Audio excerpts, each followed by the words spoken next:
get it right here, looking at that direction.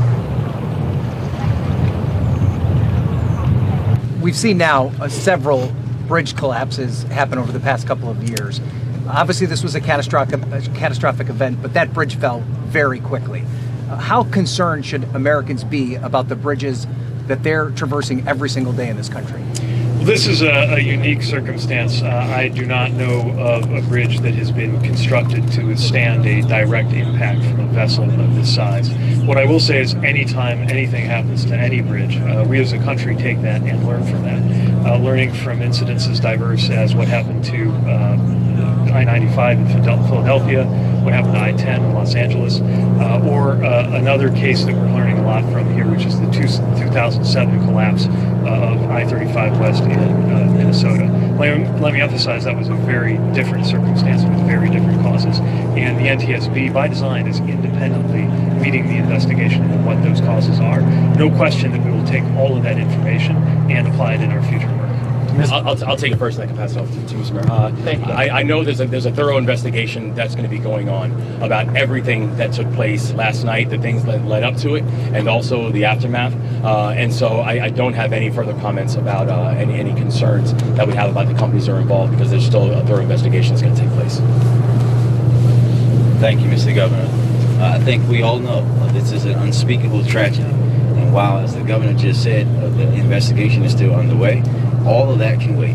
Right now, this is about the lives of those individuals that we are searching for, and nothing else. Everything else, this team of folks will work together to make sure that we rebuild and do everything we need to do for our port. But right now, we need everyone to understand this is about the lives and those families who are deeply impacted.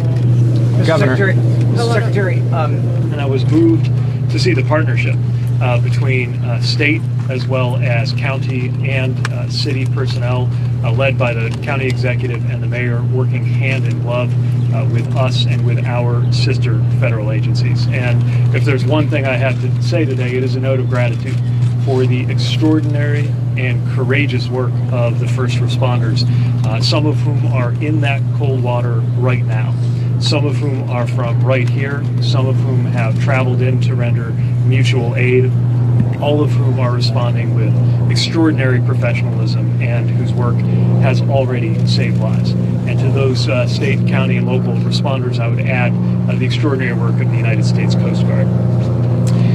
We should also recognize that this is an excruciating day for several families who went to bed last night having it be a normal night and woke up today to news that no one wants to receive. They are hoping and praying, and we are hoping and praying with them.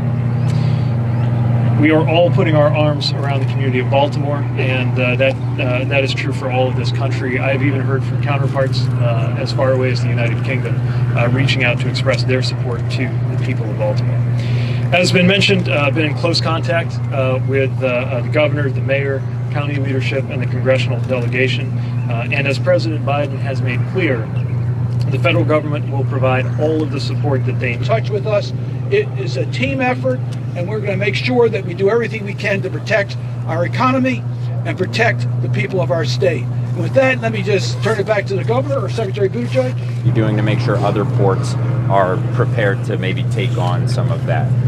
Well, the port here in Baltimore does the most vehicle handling of any port at all. And that's just talking about the vehicle side. You also have container traffic, you have bulk traffic. There is no question that this will be a major and protracted impact to supply chains. It's too soon to offer estimates on what it will take to clear the channel and reopen the port.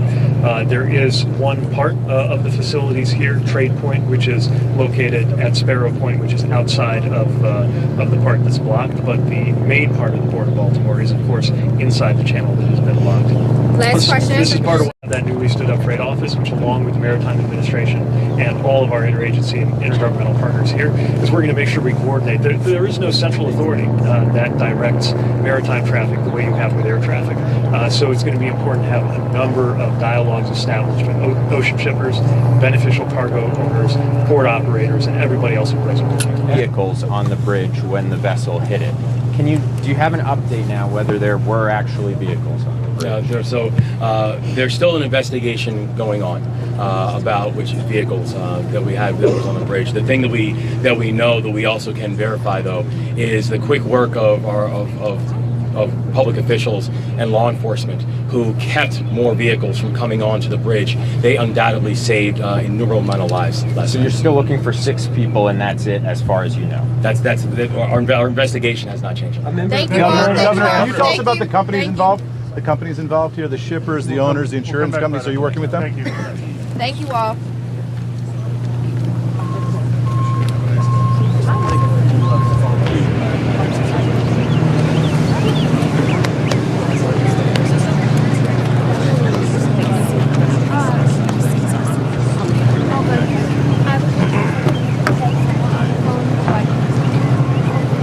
You guys move right away.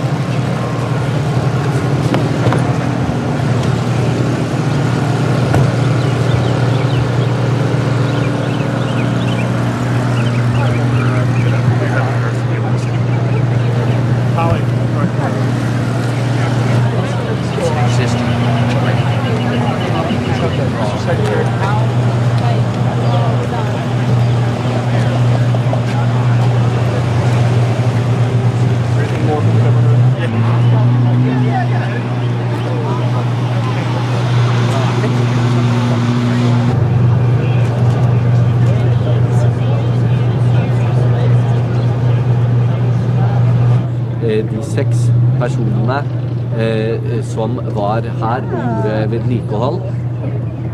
Det var jo da totalt 8 personer